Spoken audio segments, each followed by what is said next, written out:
Hey everyone, I'm back, and from this Terror Times 10 collection, I'm going to be reviewing You're Next. And this movie is directed by Adam Wingard, and it came out in 2011. And this is the first time I've seen this movie, and I haven't seen an Adam Wingard movie since Blair Witch, which was my first video, and I did not have high expectations for this movie. And after I watched it, I struggled to find anything I liked about it. I thought this movie was unbelievably terrible and just horribly done. Nothing about it really worked. And there were some parts that were funny bad, but a lot of it is just really stupid. Characters are annoying, and there's nothing to like about it for me, really. And I don't know where else to go from there. I'm just like being brought back to like the scene from Hail Caesar that I reviewed recently, not too long ago, and like just trying to figure out where to start with this movie. All I'm thinking is just the one line from Hail Caesar being, "Wouldn't it be so simple?" And that scene is like hilarious and is way better than any scene in this movie. And trying to approach this movie in a way that I can just sum it all up as to what doesn't work, because it's impossible, because it's not just one thing that doesn't work or just a few elements that are dragging this movie down. The entire movie is dragging itself down because nothing works except for like a couple tiny things that I'll get into much later, but the movie is just horrible. And I've already mentioned that I don't like the characters, and they're all horribly unlikable. There's not a single character to like in this movie.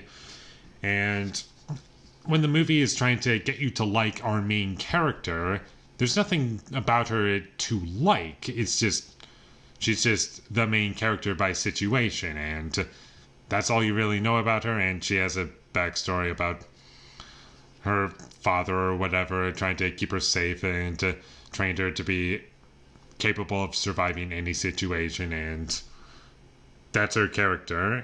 And the rest of the characters are just boring, annoying, and there's too many of them. And whenever characters die in this movie, it's so funny to me because the violence is kind of over the top and well done technically. That's one of very few redeeming elements about this movie, is that there's some fun blood and gore in it, but the way it's executed is so cheesy and so goofy, and some of the deaths in this movie are outright hilarious, and I don't think it was supposed to be intentionally funny, and more on that later, because there are a lot of things that leave me confused, and that's one of them.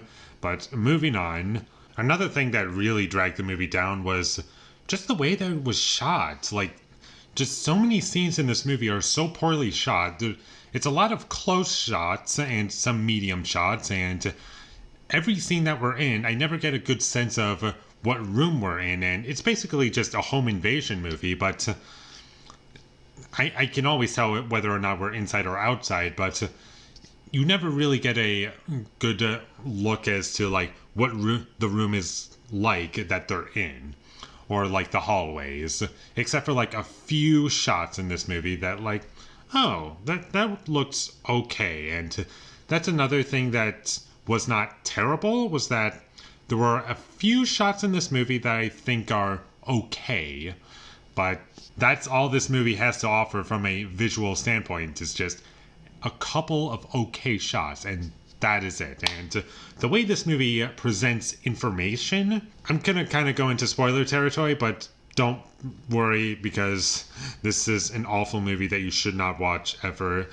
And once it's revealed that the plot is that one of the family members hired these guys to kill off the entire family just to get money, that's really where the movie completely falls apart for me, because A, it's revealed way too soon. B, after that point, it starts revealing, oh, this is how he did that, or oh, he had like a jammer, so no one could use their cell phones and make calls. Like, that's how he did that, and it's revealing all of these puzzle pieces way too early on, to the point where, like, yeah, you're gonna lose. You're gonna lose. Why else would you show that if you... Because, like, normally... Not like, why else would you show that, but, like, normally what you would do is, like, have it be a twist and, like, have our main character, like, knocked out or something. But this movie doesn't do that, and it really loses a lot of that impact. And, like, there's, like, no impact when this all this stuff is revealed, because it doesn't matter, and...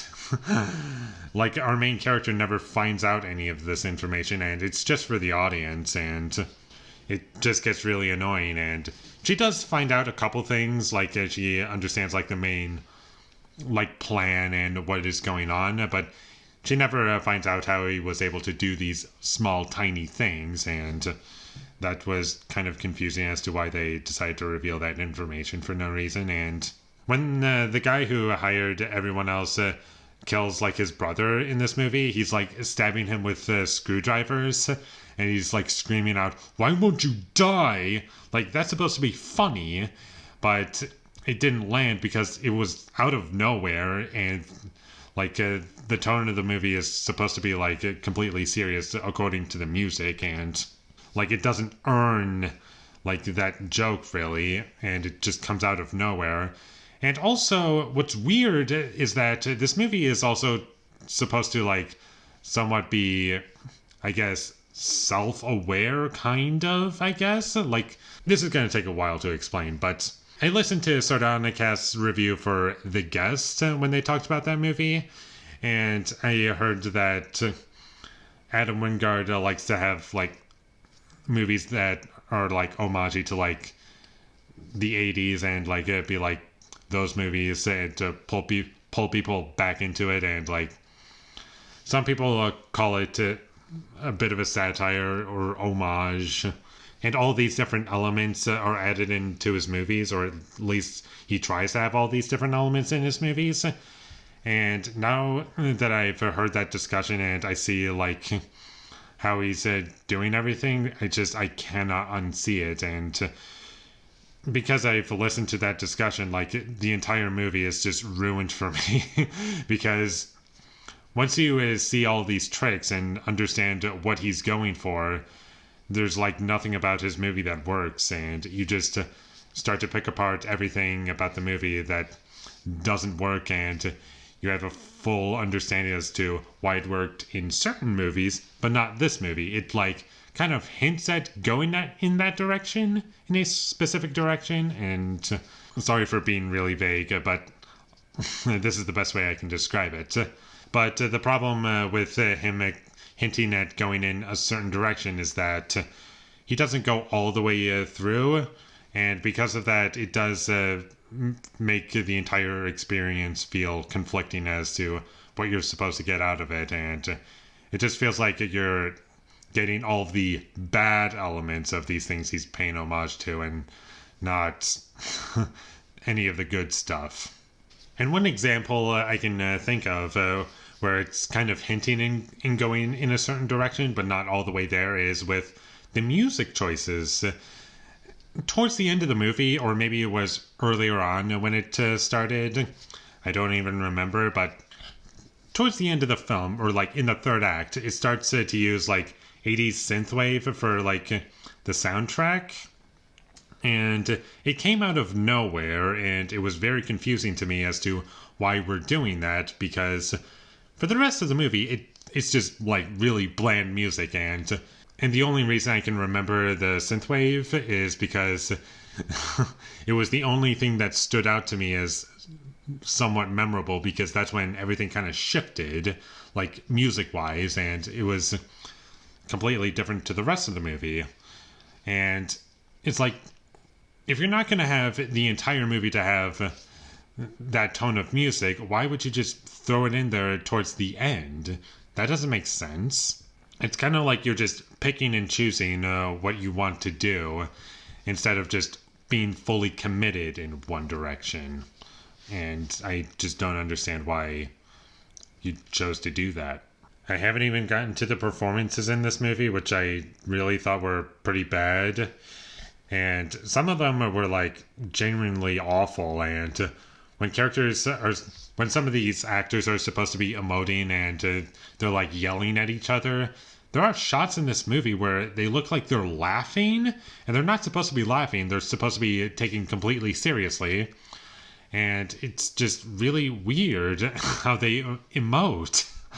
Or like some characters are supposed to be crying and you don't see tears and they just look like they're kind of laughing, and it looks completely unconvincing. And there's tons of moments like that throughout the movie where it's just, I could not believe anyone as their characters, and some of the performances were really over the top and I couldn't take them seriously either. And it was just a movie that I could not take seriously in pretty much any way, whether it was being intentionally serious or unintentionally serious. And what I mean by that is like in one scene you're supposed to take it completely seriously, or another scene you're not really supposed to take it completely seriously.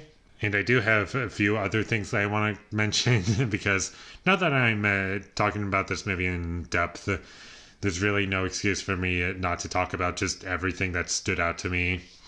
And in the first like attack in the movie is where everyone's at this dinner table, they're eating, and like an argument breaks out, and from there one of the family members gets killed by like a crossbow. And that entire scene was just so poorly handled. The editing is terrible. There's too many cuts. And the sequence, like, normally when you would do that, and like have someone like shooting arrows with a crossbow, you wouldn't show the guy like shooting or his perspective of shooting because you want to make it more mysterious. But they just show the guy like he has the crossbow in his hands. He's just aiming it and shooting it. And there are movies where you can see like whatever that thing is called, like the scope on a gun, and they'll show that like as a perspective as to like what is about to be shot at, or like if a character is going to be shot in the movie, then they'll show that, and it can be done effectively. But in this movie, because of how it was shot, it really did not work. And because I knew all of this information, it really drained out a lot of the tension for me. I also don't really like the title for the movie. Now that I've seen the movie, it's a really dumb title, You're Next. And the way it was used in the movie was so stupid. And in the opening scene, we get like the traditional like slasher horror movie opening where it's just to show the killer and what they're capable of, and they're just there to get killed, and they do. And there's like a couple, and first the girl dies, and then you see on like written in her blood, you see on a window spelled "You're Next," and that kind of sets up the title for the movie. And the way it was used, it was like, why does that matter, really? It's not scary. It's not something that adds to the experience. Like, you could just kill the guy. It's like, why are you wasting so much time? It doesn't make sense why you would do that. Maybe it was for comedy, but I didn't really feel as though it was trying to be funny. And another example of something that's trying to be possibly funny, but it wasn't communicated to me well at all, it would be that there are 3 killers that one of the family members hired, and the first killer that dies in this movie was the brother of one of the other killers that was hired, and he gets like really upset and he's like really sad. And it's like it's so like, was I supposed to feel sad for the guy? Like, what was I supposed to feel in that moment? Because it's played off so seriously. Like, maybe it was supposed to be for laughs, but I just felt nothing while watching that scene. And later on, they like acknowledge, they tell you like, oh, that was his brother. and he's like really upset to the guy who hired him. He's like, I'm gonna kill you for what happened here. While I was watching that scene, I was thinking to myself, what am I supposed to feel here? Am I supposed to take this seriously? Is this for comedy? It wasn't communicated well to me at all, and that's one of my biggest problems with this movie, is that just about anything that it's going for is not communicated well, unfortunately.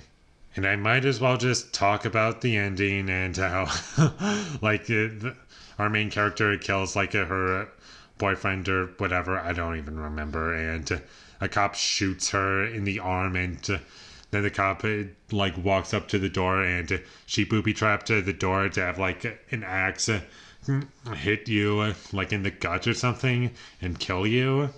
And she's like, no, don't stop, just stop right there, don't. And what's weird about that entire scene is the cop just shoots our main character. He doesn't tell anyone to freeze, he just shoots. No warning, no nothing. Okay, worst cop ever, I guess. Shoots first, asks questions later. And then he just walks up to the door, opens the door, and it doesn't actually show you him getting killed. It just shows our main character screaming, no, don't come through the door, and it's supposed to be implied that he dies, and then the title comes onto the screen, You're Next, and the movie ends. And that's about all I have to say about You're Next. I think I got everything. I've been talking for a while, and I just... The entire movie is just broken, and it was just unbelievably bad, and I wasn't bored, thankfully. It was an hour and a half, but I'm not saying I was entertained in any intentional way. It was just really bad, really stupid. Nothing made any sense, and the violence was kind of fun, and there were a couple shots that I thought were okay, and some of the music was a bit of a standout, and that's about it. The rest of the movie is terrible. Don't bother watching it. I wouldn't even recommend it as a so bad it's good movie, unfortunately, because the funny bad moments are... It takes a while to get to those moments. And they're very spread out, and I don't... And by the time you get to them, I'm not sure if you're going to feel as though it's worth it. So skip this movie. You don't have to watch it. And with all that being said, I'm going to give You're Next a 1 out of 10. Thank you for watching my videos as always. If you enjoyed this review, be sure to leave a like and comment down below what you thought of You're Next, and my social media links, they will all be in the description, so follow me there. And last but not least, subscribe to be a part of Foley Nation, and I'll see you when I get my next review up. And I have this already with me, and I just might as well just finish everything that's in here. Because You're Next turned out so well. And what I'm going to be watching next from this collection is going to be The Last Exorcism. So look forward to that. But until I get that up, thank you for watching and have a great day.